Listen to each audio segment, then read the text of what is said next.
अस्सलामुअलैकुम, बोली इसमें खुशामदीद। मैं हूँ गौहर इशरत और मैं हूँ महरूख शहरियार। बुलेटिन का बाकायदा आगाज करेंगे और सियासी हलचल पर सबसे पहले बात करेंगे। आईनी तरमीम की मंजूरी, वफाकी काबीना, कौमी असम्बली और सेनेट के इजलास आज फिर से होने जा रहे हैं। वफाकी काबीना का इजलास अब से कुछ ही देर में शुरू हो रहा है, जबकि वफाकी काबीना इजलास की सदारत वजीर आजम करेंगे। इजलास में 26वीं आईनी तरमीम का मुसव्वदा मंजूर होगा, जबकि सेनेट का इजलास शुरू हो रहा है, जबकि कौमी असम्बली का इजलास 3 बजे होगा। इस मुतालिक आपको बताएं कि आईनी तरमीम की मंजूरी का ये मामला, वफाकी काबीना, कौमी असम्बली और सेनेट के इजलास आज दोबारा होंगे। वफाकी काबीना का इजलास अब से कुछ देर बाद शुरू होगा। वफाकी काबीना इजलास की सदारत वज़ीर आज़म खुद करेंगे। इजलास में 26वीं आईनी तरमीम का मुसव्वदा मंजूरी के लिए पेश होगा। सेनेट का इजलास शुरू हो रहा है, जबकि कौमी असम्बली का इजलास 3 बजे होगा।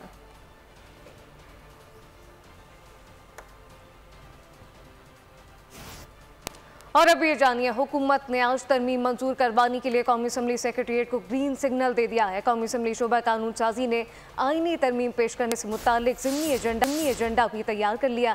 पार्लिमानी ज़रा के मुताबिक स्पीकर और हुकूमत की जानिब से इशारा मिलते ही ज़िमनी एजेंडा ऐवान में पेश होगा।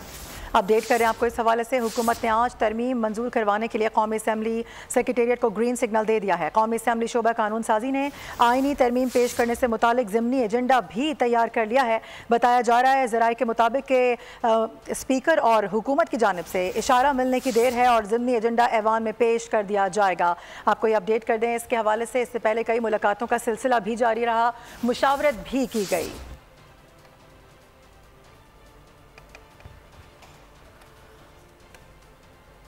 और मुजवज़ा 26वीं आईनी तरमीम की मंजूरी के लिए आज इंतहाई अहम दिन कहा जा रहा है। आईनी तरमीम पर मुकम्मल इत्तेफाक राय के लिए वफाकी काबीना और सेनेट इजलास के वक्त में तब्दीली की गई है। इत्तेफाक राय ना होने की सूरत में हुकूमत ने इत्तेहादी जमातों के साथ मिलकर तरमीम मंजूर कराने की तैयारी मुकम्मल कर ली है। मजीद क्या तफसीलात हैं, पार्लियामेंट हाउस में मौजूद है हमारे नुमाइंदा फ़हद चौधरी। फ़हद से जानते हैं। फ़हद, बताइएगा क्या कुछ डेवलपमेंट देख रहे हैं अहम लम्हात में? बिल्कुल, 26वीं आईनी तरमीम मंजूरी के लिए आज इंतहाई अहम दिन है। वफाकी हुकूमत और उसकी इत्तेहादी जमातों ने तैयारी मुकम्मल कर रखी है। वफाकी काबीना का इजलास आज 12 बजे होने जा रहा है, जिसमें मुजवज़ा 26वीं आईनी तरमीम के बिल की मंजूरी का इम्कान है। वज़ीर कानून आज़म नज़ीर तारड़ बिल के मंदरजात पर काबीना को ब्रीफिंग भी देंगे और नायब वज़ीर आज़म इसहाक डार सियासी मुलाकातों का अहवाल बयान करेंगे वफाकी काबीना के इजलास में। और इसके बाद सेनेट का इजलास आज 12:30 बजे तलब किया गया है। वक्त तब्दील किए गए। वफाकी काबीना ने 9:30 बजे बैठना था, उसका टाइम जो है वो 12 बजे कर दिया गया। सेनेट का इजलास जो 11 बजे तलब किया गया था, उसका वक्त तब्दील करके 12:30 किया गया। और कौमी असम्बली का इजलास आज दोपहर 3 बजे होने जा रहा है। ज़राए का कहना है कि रात गए सियासी मुलाकातों के बाद जो हतमी मुसव्वदा था 26वीं आईनी तरमीम का, उसमें कुछ मामूली तब्दीलियाँ की जा रही हैं। अब भी वफाकी हुकूमत की और इत्तेहादी जमातों की यही कोशिश है कि किसी तरह इत्तफाक राय से मुतफिका तौर पर 26वीं आईनी तरमीम मंजूर कर ली जाए। और अगर मंजूरी हो जाती है तो आज ही इसको सैर करके मंजूर करवाया जाएगा और दोपहर को कौमी असम्बली के इजलास में इस बिल को लाया जाएगा। अपडेट कर रहे थे, बहुत शुक्रिया। पाकिस्तान पीपल्स पार्टी के चेयरमैन बिलावल भुट्टो सरदारी की जमीयत उलमा इस्लाम के सरबराह मौलाना फजलुर रहमान से मुलाकात में मुजवज़ा 26वीं आईनी तरमीम पर तबादला ख्याल किया गया। रात गए अहम तरीन मुलाकात में मौलाना फजलुर रहमान ने अरकान की गिरफ्तारियों पर एहतजाज रिकॉर्ड कराया है।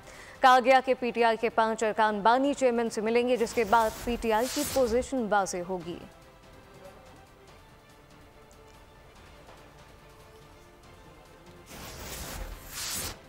और अब ये जानिए, चाहते हैं कि अदालती फैसलों में तमाम सूबों की नुमाइंदगी हो। आइन साजी के लिए मुझे मजबूर ना किया जाए, वरना वो रास्ता इख्तियार करना पड़ेगा जिस पर नहीं चलना चाहता। बिलावल जलसे से खिताब बोले कि तमाम सियासी जमातों के लिए आखिरी मौका है, होश के नाखून ले लें। मौलाना से आखिरी बार दरख्वास्त करूंगा कि खुद भी आए, PTI को भी साथ लेकर आए। कुछ भी हो जाए, आईनी बेंच बनाकर ही इस्लामाबाद से वापस लौटूंगा। मुस्लिम लीग नवाज और उनके एक्स्ट्रा मेंबर्स के साथ मिलके ब्रूट अक्सरियत पे कानून साजी, आइन साजी करना पड़ूंगा। ये तमाम सियासी जमातों के लिए एक आखिरी मौका है, होश की नाखुन ले। मैं मौलाना फजल रहमान साहब एक आखिरी दरख्वास्त करूंगा, अगर आप पीटीआई को साथ लेकर आ सकते हैं तो पीटीआई को भी साथ लेकर आए। इंशाअल्लाह ताला मैं जब इस्लामाबाद से वापस आता हूं तो आईनी बेंच और सूबाई बेंच बना के वापस आऊंगा। 26वीं आईनी तरमीम पर मौलाना का घर मरकजी निगाह बन गया। हुकूमत और अपोजिशन के वफ़द की अलग अलग आमद हुई, जबकि बैरिस्टर गौहर और उमर अयूब की मौलाना से तवील मुलाकात में मुजव्वज़ आईनी तरमीम पर मुशावरत की गई। मौलाना आईनी बेंच पर डट गए हैं, जबकि पीटीआई ने भी मौलाना के फैसले की तायीद कर दी। पीटीआई रहनुमा हामिद खान और अली जफर की मौलाना के घर आमद हुई तो इसाक डार की क़यादत में हुकूमती वफ़द ने भी मौलाना के घर के डेरे डाल लिए। आईनी तरमीम के मामले पर मुशावरतों का सिलसिला भी जारी है। 26वीं आईनी तरमीम पास होने जा रही है। तरमीम पाकिस्तान की बेहतरी के लिए है। सेनेटर फैसल बावडा की पार्लियामेंट के बाहर मीडिया से गुफ्तगू, कहा कि पाकिस्तान को ट्रैक पर लाने के लिए तमाम ज़रूरी इक़दाम किए जाएंगे। नंबर्स हमारे पूरे हैं, हम अदालतों के फैसले का एहतराम करते हैं। 26 होने जा रही, अल्हम्दुलिल्लाह पास होने जा रही है और ये पाकिस्तान की बेहतरी के लिए होने जा रही है। उसके बाद आज आपके मेरे किसी दोस्त ने पूछा था कि अदालत का कोई फैसला आया, तो उसके अंदर मैंने उनको बड़े क्लैरिटी से कहा था और आपके आगे बता देता हूँ कि जी अदालतों के जितने भी फैसले आते हैं उन फैसलों के अंदर हमारा काम है उनका एहतराम करना। ना एहतराम से आगे हम कुछ कर सकते हैं, ना एहतराम के पीछे कुछ कर सकते हैं, बस एहतराम ही कर सकते हैं, तो हम एहतराम करेंगे। 26वीं आईनी तरमीम से एनपी की तजवीज़ करदा तरमीम के ड्राफ्ट को निकालने पर एएनपी ने इजलास का बायकॉट कर दिया है, जबकि अवामी नेशनल पार्टी की जानिब से पेश की गई मुजव्वज़ा तरमीम आईनी ड्राफ्ट के मुसव्वदे में शामिल नहीं की गई। तरमीम में एएनपी के सूबे का नाम खैबर पख्तूनख्वा के बजाय सिर्फ पख्तूनख्वा करने की तजवीज़ की गई। मुजव्वज़ा तरमीम ड्राफ्ट में शामिल न करने पर एएनपी ने इजलास का बायकॉट किया। पार्टी रहनुमा इमल वली खान एहतजाजन स्पेशल कमेटी के इजलास में शरीक नहीं हुए। इस मुतालिक आपको बताएं कि 26वीं आईनी तरमीम का ये मामला है। एएनपी की तजवीज़ करदा तरमीम के ड्राफ्ट को निकालने पर एएनपी ने इजलास का बायकॉट किया। अवामी नेशनल पार्टी की जानिब से पेश की गई मुजव्वज़ा तरमीम आईनी ड्राफ्ट के मुसव्वदे में शामिल नहीं की गई। तरमीम में एनपी ने सूबे का नाम खैबर पख्तूनख्वा के बजाय सिर्फ पख्तूनख्वा करने की तजवीज़ दी है। मुजव्वज़ा तरमीम ड्राफ्ट में शामिल न करने पर एएनपी ने इजलास का बायकॉट किया। पार्टी रहनुमा इमल वली खान एहतजाजन स्पेशल कमेटी के इजलास में शरीक नहीं हुए। मुजव्वज़ा 26वीं आईनी तरमीम में सियासी जमात पर पाबंदी का तरीक़ाकार तब्दील करने की तजवीज़ शामिल होने का इम्कान है, जबकि ज़रा के मुताबिक तजवीज़ कहती है कि किसी सियासी जमात को कलअदम करार देने का इख्तियार वफाकी हुकूमत का होगा, जबकि किसी सियासी जमात पर पाबंदी का हतमी फैसला सुप्रीम कोर्ट करती है। आईनी तरमीम की मंजूरी के बाद सुप्रीम कोर्ट का यह इख्तियार ख़त्म हो जाएगा। तजवीज़ के मुताबिक वफाकी हुकूमत शवाहिद की बुनियाद पर किसी सियासी जमात को कलअदम करार दे सकेगी। वज़ीर-ए-आज़म काबीना डिवीज़न के इस हुक्म को चैलेंज नहीं किया जा सकेगा।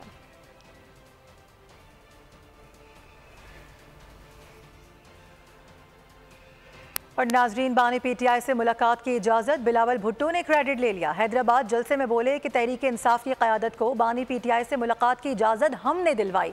उधर बैरिस्टर गौहर ने बिलावल की बयान की तरदीद कर दी। कहा कि मौलाना फजल रहमान की रिहाइशगाह पर बिलावल ज़रूर आए थे, ताहम वो अलग कमरे में बैठे हुए थे, सिर्फ उनसे अलग सलैक हुई थी। मैंने कर ली, कॉम्प्रोमाइज भी कर दी, दरमियानी रास्ता भी निकाल दिया। अब इससे ज्यादा मैं क्या कर सकता हूं? उससे मिलने की इजाजत दिया जाए। उस मुलाकात का भी आज हमने बंदोबस्त किया था, वो गए हैं नहीं गए हैं मुझे नहीं पता। बिलावल साहब भी आए थे, मौलाना साहब ने उनको टाइम दिया था, वो आए थे, वो मौलाना साहब के घर में किसी और कमरे में बैठे, जाते हुए हमारी तरफ आए, हमारी सलाम दुआ ज़रूर हुई है, लेकिन बिलावल साहब के साथ हमारी ड्राफ्ट पे कोई गुफ्तगू नहीं हुई है। अब खबर यह है कि पीटीआई वफ़द के अरकान की बानी पीटीआई से ताहल कोई मुलाकात नहीं हो सकी। पाकिस्तान तहरीक इंसाफ का वफ़द मौलाना की रहशगाह पहुँच गया। वफ़द में बैरिस्टर गौहर, सलमान अकरम राजा, असद कैसर और अली जफर शामिल हैं। इस मुतालिक तफसीलात क्या हैं, आली जा से जान लेते हैं। आलीजा से राब्ता बहाल करेंगे, लेकिन अभी आपको बताएं कि पीटीआई वफ़द के अरकान की बानी पीटीआई से ताहल मुलाकात नहीं हो सकी। पाकिस्तान तहरीक इंसाफ का वफ़द मौलाना की रहायशगाह पहुँच गया है। तफसीलात मोहम्मद आलीजा से जानते हैं। आलीजा, आगाह कीजिएगा, पीटीआई वफ़द के अरकान की अब भी बानी पीटीआई से मुलाकात नहीं हुई?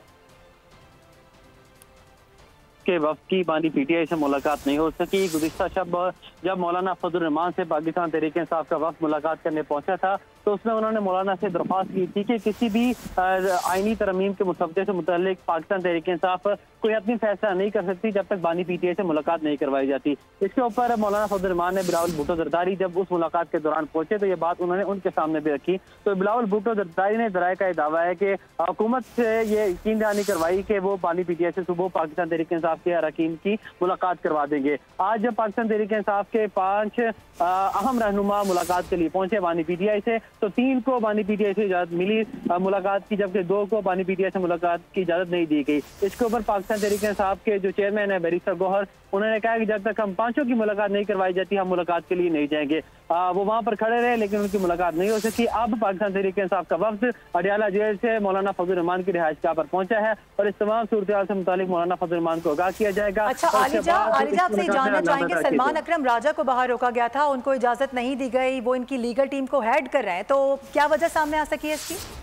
बिल्कुल, सलमान अकरम राजा और साहिबजादा हामिद रजा, इन 2 जो अरकान हैं इनको मुलाकात की इजाज़त नहीं दी गई, जिसके ऊपर पीटीआई की क़यादत की जानिब से सख्त बरहमी का इजहार किया गया था, क्योंकि मौलाना फजल रहमान और पाकिस्तान तहरीक इंसाफ की जो लीगल टीम है इसमें सलमान अकरम राजा ने बड़ा काम किया है और आईनी मुसव्वदे के हवाले से पाकिस्तान तहरीक इंसाफ और JUI के जो सारे कामरा मुर्तज़ा है इनके दरमियान जो तमाम तर मुलाकातें हुई हैं और कॉन्स्टिट्यूशनल अमेंडमेंट्स के हवाले से तफसीली तबादला ख्याल किया है। इस मुतालिक बैरिस्टर सलमान अकरम राजा बेहतर पोजीशन में थे कि बानी पीटीआई को चीज़ों से मुतालिक आगाह कर सकें, लेकिन फिलहाल इस हवाले से वजह सामने नहीं आई कि हुकूमत ने क्यों उनको इजाजत नहीं दी। यही मसला था जिसके बाद पाकिस्तान तहरीक इंसाफ ने वहां पर मुलाकात करने से इनकार किया बानी पीटीआई से और कहा कि जब तक सलमान अकरम राजा की मुलाकात नहीं करवाई जाती तब तक हम मुलाकात नहीं करेंगे। अब यही मामला मौलाना फजल रहमान के सामने रखा जाएगा और ज़राए का दावा है कि वहां से ही कन्वे कर दिया गया था बैरिस्टर कामरान मुर्तज़ा को, जो JUI की लीगल टीम को हेड करते हैं, कि सलमान अकरम राजा साहब को मुलाकात की इजाजत नहीं दी गई क्योंकि वही कानूनी पेचीदगियों को जानते हैं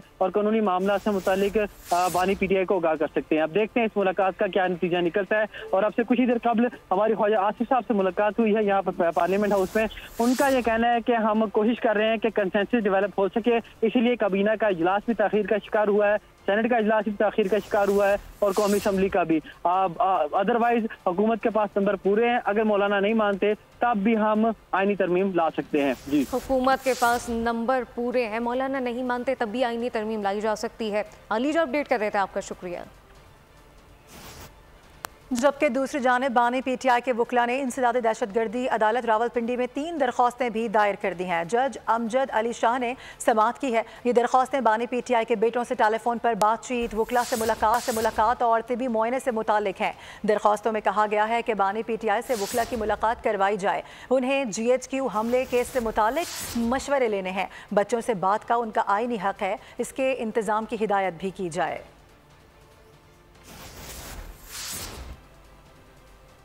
मखसूस नशस्तों के फैसले पर अमल दरामद के लिए चीफ इलेक्शन कमिश्नर और स्पीकर को मरासला अर्साल कर दिया गया। मरासला अजहर सिद्दीक एडवोकेट की जानिब से भिजवाया गया है। मरासले के मतन में कहा गया कि मखसूस नशस्तों के हवाले से सुप्रीम कोर्ट ने दूसरी वजाहत का फैसला जारी कर दिया। रिजर्व सीटों के फैसले के बाद इलेक्शन एक्ट में तरमीम बदनीयती है। इलेक्शन कमीशन ने रिजर्व सीटों के फैसले पर अमल दरामद नहीं किया, जबकि इलेक्शन एक्ट में की जाने वाली तरमीम मावराए आईन इक़दाम है।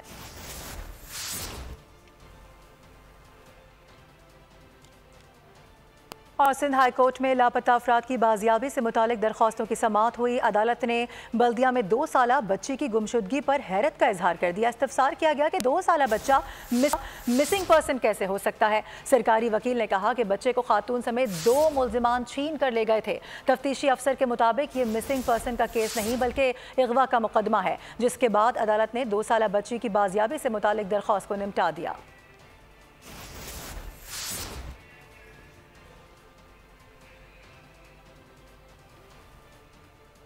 FBI की जानिब से सेल टैक्स के रिटर्न फाइल करने के हल्फनामे की शर्त के खिलाफ तर्जुई कम्युनिटी ने अदालत से रुजू कर लिया है, जबकि दरख्वास्त में मौक़िफ़ इख्तियार किया गया कि FBI ने 17 अक्टूबर को सितंबर के सेल टैक्स रिटर्न के साथ हल्फनामा दाखिल करने की शर्त नाफिज की। हल्फनामे की शर्त सेल टैक्स एक्ट 1990 के कवायद ज़वाबित के खिलाफ है। अदालत ने FBI की जानिब से जारी करदा एलामिया का रिकॉर्ड बना लिया है, जबकि आइंदा समात तक हल्फनामे की शर्त मुअत्तल करते हुए FBI डिप्टी अटॉर्नी जनरल और दीगर से 1 नवंबर तक जवाब तलब कर लिया गया। अदालत ने आइंदा समात पर मुताल्लिका कमिश्नर को भी पेश होने का हुक्म दे दिया है। और अभी खबर यह है कि PIA को लंदन में बड़ा धचका लगा है। कौमी एयरलाइन के 8 साबिक मुलाजिमीन लंदन की अदालत से गैर मुनसिफाना बरतरफी का केस जीत चुके हैं। लंदन की अदालत का साबिक मुलाजिमीन को 5 लाख पाउंड 20 करोड़ ज़र तलाफ़ी देने का हुक्म सामने आया। PIA ने 8 मुलाजिमीन को 2 साल पहले मुलाजिमत से बरतरफ कर दिया था। मुलाजिमीन ने बरतरफी के खिलाफ लंदन की क्रायडन कोर्ट से रुजू किया था और मौक़िफ़ इख्तियार किया था कि उनको गैर मुनसिफाना तौर पर मुलाजिमत से फारिग किया गया है। अदालत ने 8 मुलाजिमीन के हक में फैसला देते हुए 5 लाख पाउंड अदा करने का हुक्म जारी कर दिया। बलूचिस्तान और खैबर पख्तूनख्वा के मजीद 4 बच्चे पोलियो का शिकार हो गए। हुकाम के मुताबिक लकी मरबत में 30 महीने की बच्ची, पशीम में 18 महीने की बच्ची और चमन में 9 महीने का बच्चा, नौशी में 5 साल का बच्चा पोलियो वायरस का शिकार हो गया। बलूचिस्तान में पोलियो से मुतासरा बच्चों की तादाद 20 हो गई है, जबकि सिंध में 10, खैबर पख्तूनख्वा में 5, पंजाब और इस्लामाबाद में एक बच्चा पोलियो से मुतासर है। हुकाम के मुताबिक बलूचिस्तान, खैबर पख्तूनख्वा से 4 नए केस सामने आ चुके। मुल्क में पोलियो केसेस की तादाद 37 हो गई। रुख करेंगे पंजाब का, जहां डेंगू के केसेस में इजाफे का सिलसिला थम न सका। गुज़िश्ता 24 घंटों के दौरान सूबे भर से 126 नए केसेस रिपोर्ट हुए हैं। रावलपिंडी से 109, लाहौर और रहीम यार खान से 3 केसेस सामने आए हैं। इसी हवाले से मजीद बात करेंगे। अफजाल अब्बासी हमें ज्वाइन कर रहे हैं। अफजाल, बताइएगा ओवरऑल इस हवाले से क्या सिचुएशन बताई जा रही है और इंतजामिया का क्या मौक़िफ़ है? बिल्कुल, डेंगू केसेस में इजाफे का सिलसिला जारी है। महकमे primary and secondary health care ने गुज़िश्ता 24 घंटों के आदातो शुमार जारी कर दिए हैं। गुज़िश्ता 24 घंटों के दौरान 126 केसेस सूबे भर से सामने आए हैं। सबसे ज़्यादा केसेस रावलपिंडी से 109 केसेस सामने आए हैं, जबकि लाहौर और रहीम यार खान से 3 केसेस रिपोर्ट हुए हैं, जबकि खानेवाल से 2 केसेस रिपोर्ट हुए हैं। और कोई भी मुश्तबा मरीज़ सरकारी अस्पताल में आता है तो उसका टेस्ट करने के बाद जो ही उसकी रिपोर्ट आती है और अगर उसमें डेंगू साबित हो जाए, डेंगू की रिपोर्ट पॉजिटिव आ जाए तो उसे फौरी तौर पर डेंगू वार्ड में मुंतकिल कर दिया जाता है। ठीक है, तफसीलात के लिए आपका बहुत शुक्रिया अफजाल। शहर कायद में शदीद गर्मी में के इलेक्ट्रिक की सितम ज़रीफ़ी जारी है। शदीद गर्मी में 10 से 12 घंटे की गैर एलानिया लोड शेडिंग का सिलसिला जारी है, जबकि शहरी परेशान हो गए हैं। मामलात ज़िंदगी दरहम बरहम हो गए रह गए। तफसीलात क्या हैं, मरियम हसन से जानते हैं। जी मरियम। में कम से कम 12 घंटे गैर एलानिया लोड शेडिंग का सिलसिला जारी है, जबकि अगर शहर के दीगर इलाकों की बात की जाए, खुसूसन कच्ची आबादियों की, तो वहाँ पे भी सूरत हाल जो है बहुत ज़्यादा तशवीशनाक होती जा रही है। इलाका मकीनों का क्या कहना है, उनसे जानते हैं। सर, आप बताइएगा कि कितने घंटे आपके इलाके में लोड शेडिंग हो रही है?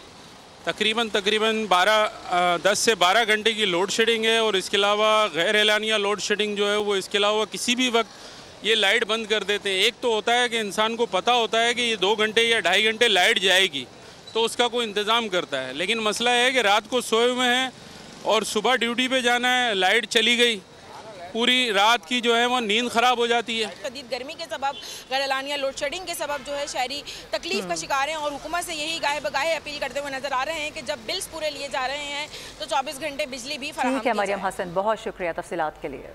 अहम खबर आपको देंगे। तहरीक इंसाफ का वफ्द मौलाना फजलुर रहमान की रिहाइश गाह पहुँच गया है। PTI वफ्द में बैरिस्टर गौहर हैं, असद कैसर हैं, इसके अलावा अली जफर और सलमान अकरम राजा भी हैं। सुन्नी इत्तेहाद काउंसिल के चेयरमैन हामिद रजा भी इस वफ्द के हमरा मौजूद हैं। इस मुतालिक तफसीलात क्या है, सरार खान से जानते हैं। सरार, बताइएगा, तहरीक इंसाफ का वफ्द मौलाना फजलुर रहमान की रिहाइश गाह पहुँच गया है?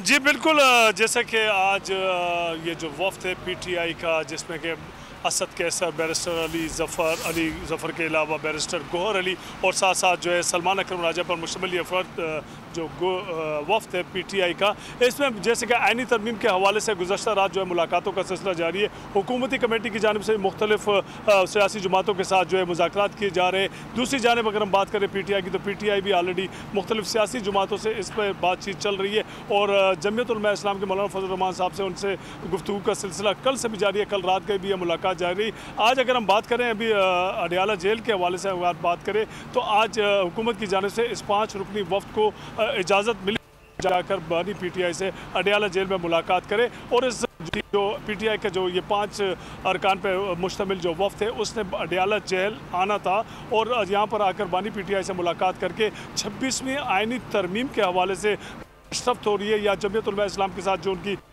सिलसिला है मौलाना साहब के साथ, उसमें उनको एतमाद के लाए अमल पर बातचीत तय कर, लेकिन हाल जो है जो वफ़द है PTI यहाँ पर अडियाला जेल जो है नहीं आ सका है और अब ये भी सुनने में आ रहा है कि मज़ीद जो बानी PTI के साथ इनकी जो मुलाकात का जो प्रोग्राम था वो हो सकता है कैंसिल हो जाए, क्योंकि ऑलरेडी हुकूमत की तरफ से जो है सिक्योरिटी वजूहात की बुनियाद पर 18 अक्टूबर तक अडियाला जेल में तमाम कैदियों बशमूल बानी PTI के साथ किसी भी किस्म की मुलाकात है उस पर पाबंदी आयद की गई थी। अब ज़राए ये बता रहे हैं कि ये हो सकता है कि मज़ीद 2 दिन के लिए जो ये पाबंदी आयद कर दी जाए। तो अभी तक इस हवाले से हम कुछ कहना कबल वक्त होगा। इंतज़ार किया जा रहा है कि वाकई इन बातों में कोई सदाकत है, क्या PTI का जो वफ़द है वो यहाँ पर अडियाला जेल पहुँचता है, मुलाकात होती है या नहीं हो पाती है, इसके लिए इंतज़ार कर रहे हैं। जी ठीक है, इस हवाले से हमारे नुमाइंदे हमें अपडेट कर रहे हैं। इसरार खान बता रहे हैं कि अडियाला जेल में कैदियों से मुलाकातों पर पाबंदी में तौसी भी कर दी गई है। ज़राए बता रहे हैं कि में 2 रोज़ की मज़ीद तौसी दे दी गई है, यानी ये जो ये पाबंदी लगाई गई थी अब तकरीबन बताया जा रहा है कि 22 अक्टूबर के तक के लिए पाबंदी होगी। अडियाला जेल में मुलाकातों पर पाबंदी में तौसी पंजाब हुकूमत की जानिब से दी गई है। बिल्कुल, साथ साथ नाज़रीन को ये भी बताते चलें कि तहरीक इंसाफ का वफ़द मौलाना फजल रहमान की रहायशगाह पहुँच चुका है। PTI वफ़द में बैरिस्टर गौहर, असद कैसर, अली ज़फ़र, सलमान अकरम राजा शामिल हैं, जबकि सुन्नी इत्तेहाद काउंसिल के चेयरमैन हामिद रज़ा भी वफ़द के हमरा मौजूद हैं। साथ साथ अडियाला जेल में कैदियों से मुलाकातों पर पाबंदी में तौसी कर दी गई है। जी हाँ, अडियाला जेल में कैदियों से मुलाकात पर पाबंदी पर तौसी कर दी गई है। खबरों के सिलसिले को आगे बढ़ाएंगे। आपको बताएं कि कराची की लियारी ली मार्केट बानफा गली में घर से 4 ख़वातीन की लर्जा खेज कत्ल की तहकीकात शुरू कर दी गई हैं। पुलिस घर के सरबराह फारूक और 2 बेटों को पूछगछ के लिए अपने साथ ले गई है। इसी हवाले से बात कर लेते हैं। खुरम गुलजार हमें ज्वाइन करें जो कि उस अपार्टमेंट के बाहर मौजूद हैं। खुरम, क्या तफ्तीश सामने आ चुकी है, क्या बताया गया है पुलिस की जानिब से इस हवाले से? तो इस वक्त मैं मौजूद हूँ ली मार्केट बाटवा गली में। आप मेरा कब में देख सकते हैं, ये वो ज़ैनब आर्केड है जिसकी 7वीं मंजिल पे गुज़श्ता रात एक अफसोसनाक वाक़या रिपोर्ट हुआ है, जहाँ एक ही घर से 4 ख़वातीन की लाशें मिली हैं। अब से कुछ देर बाद उन ख़वातीन की लाशों का पोस्टमार्टम किया जाएगा, जबकि इलाका पुलिस बगदादी पुलिस जो है उन्होंने घर के जो सरबरा फारूक हैं और जो 2 बेटे हैं उन्हें पूछगछ के लिए हिरासत में लेकर थाने मुंतकिल कर दिया गया है। जहाँ भाग होने वाली जो ख़वातीन हैं उसमें 51 साल शमशाद बीबी हैं, उसके साथ ही 19 साल अलीना है, 18 साल मदीहा है और 17 साल आयशा के नाम से इन ख़वातीन की शिनाख्त हुई है। फ़ारूक जो कि घर के सरबराह हैं, उनका बताना है कि उनकी अहलिया, उनकी बेटी, उनकी बहू और उनकी नवासी को इस यहाँ कत्ल किया गया है। खुरम को शुक्रिया। मुल्तान अंदरून दिल्ली गेट के इलाके में आतिशगीर मवाद फटने से पूरा घर ज़मीन बोस हो गया। मलबे तले दबकर जान से गुजरने वाले अफराद की तादाद 4 हो गई है, जबकि ब्यूरो हेड मुल्तान ताहिर खान इस वक्त एक जगह पर मौजूद है, उनसे तफसीलात जानते हैं। ताहिर, बताइएगा, पहले ये बताएं कि ये वाक़या किस तरह पेश आया है, ये भी बताइएगा कि रिहायशी मकान में आतिशगीर मवाद क्यों रखा गया था।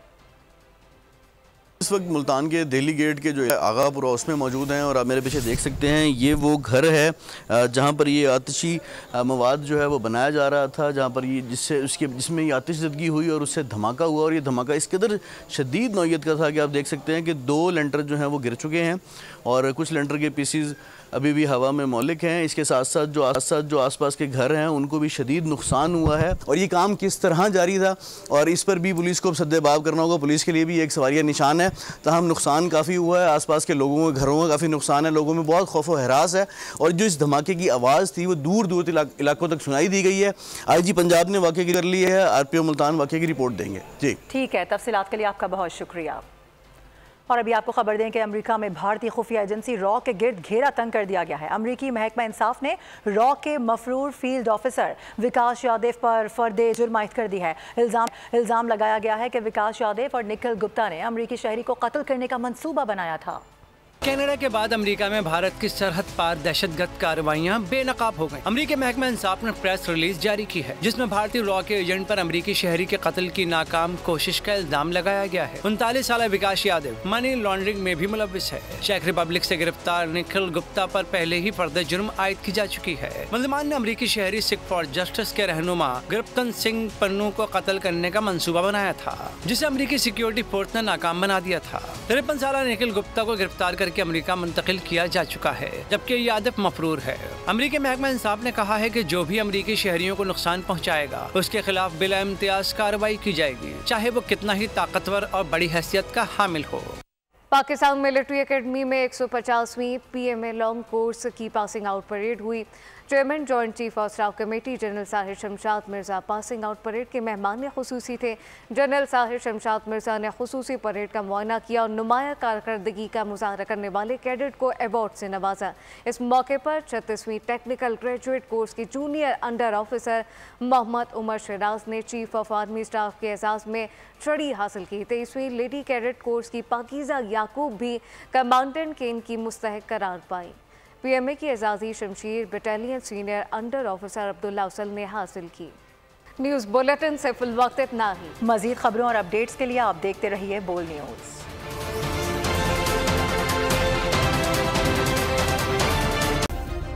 सब्सक्राइब करें और बेल दबाएं ताकि कोई खबर रह न जाए।